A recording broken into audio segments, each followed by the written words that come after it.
I'm sure you're also bored of hearing that we need to exercise, sleep very well, drink a lot of water in order to be healthy. This is why I decided to put a little bit of a different perspective when it comes to health. What are the few things that you can do in order to improve your health that doesn't cost absolutely anything?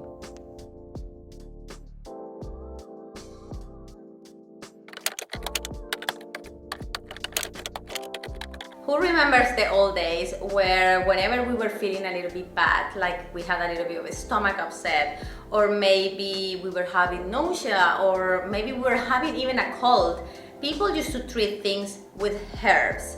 And with the years, we kind of lost a little bit of that culture of drinking herbal teas. I know a lot of people drink black tea, especially in the UK. Maybe a lot of people drink also green tea, and obviously coffee is probably one of the most, or like the number one kind of drink beverage in the whole world.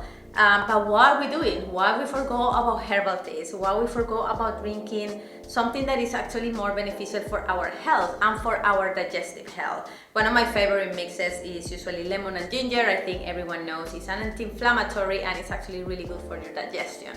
Now, if you don't like herbal teas, if you don't like a hot drink, especially in the summer, why not to do a little bit more of infusions with normal water, because water is also one of these things that we struggle to drink a lot during the day. Sometimes we feel very tired, we feel even hungry, and sometimes what the body is asking for is just water. Also, if you suffer from constipation or any kind of digestive issues, if you are not hydrated, the whole thing tends to get a little bit more complicated than it should.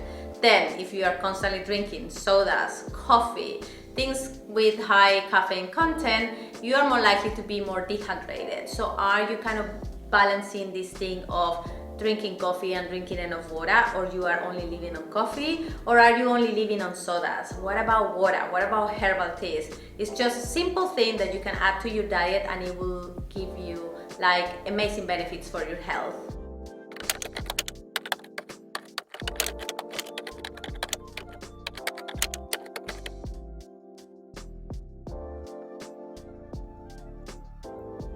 If you are someone who's spending a lot of hours in front of your computer sitting on a desk, I think this is one of the best investments you can do, a standing desk. We don't really talk too much when it comes to posture, right? But we all know that after so many hours of being sitting down in front of our desk, we get a lot of pains, especially in our lower back. So this is just to invite you and to give you a little bit of an idea that investing in a standing desk is probably one of the best things I did for my health.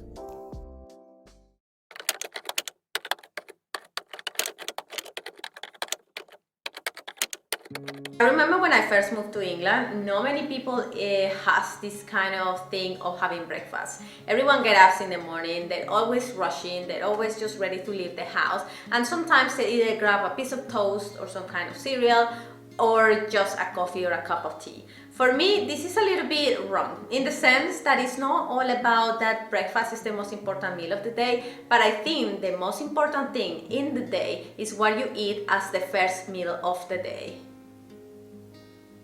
If you're someone who has it all figured out and you do intermittent fasting and you eat later during the day and you're happy just having a cup of coffee for breakfast, that's fine. That's not the person I want to talk to. I'm just trying to just refer to the people that starts the day with the wrong things, with a croissant, with something very sugary, with a chocolate bar just for like that quick sugar.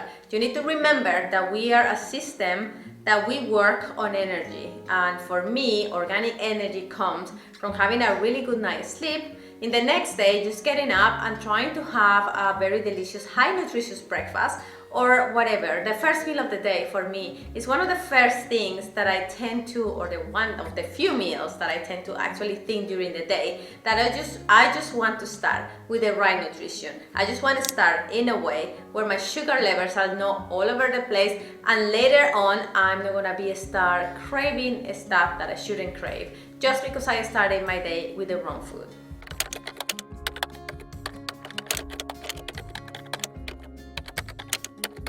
Let's talk about gut health. So this is something that I've been studying. So if you don't follow me in my gut health page, just go and follow it, because I'm giving a lot of tips when it comes to gut health. But anyway, what I wanted to say here is gut health is very important. Why?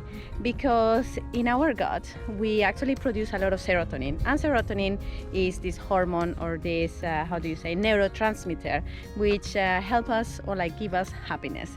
So when our gut is a little bit unbalanced, then we tend to have a lot of issues with our immune system, with our mental health. And also, if you're someone who is looking to lose weight, to gain weight, you actually need to check out the state of your microbiome. But now you might be wondering why I'm mentioning this, because I am in nature. This is something that I do every single week. I try to really kind of push myself to make this as a routine, something that is part of my weekly routine.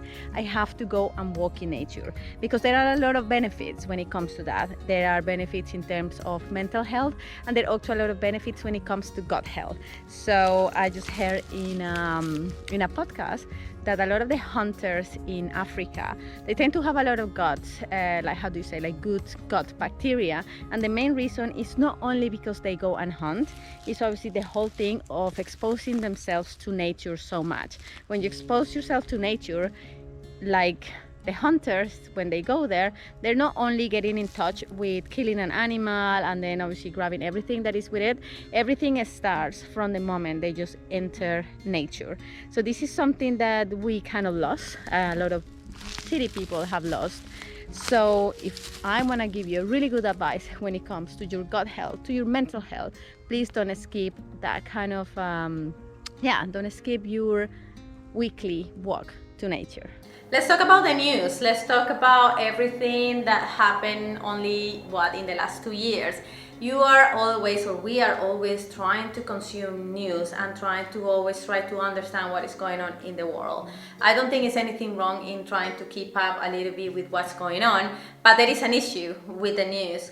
When it becomes a really bad habit and you constantly invested your mind and yourself in reading the news and watching the news, there are a lot of negative things outside, and I have never seen a little bit of a balance of, someone talking about something extremely positive against something negative. Usually it's just negative things. I also think that within the years, the fact that things are in the news, we instantly believe that it's true. And sometimes that kind of limit us to kind of make our mind up when it comes to certain subjects.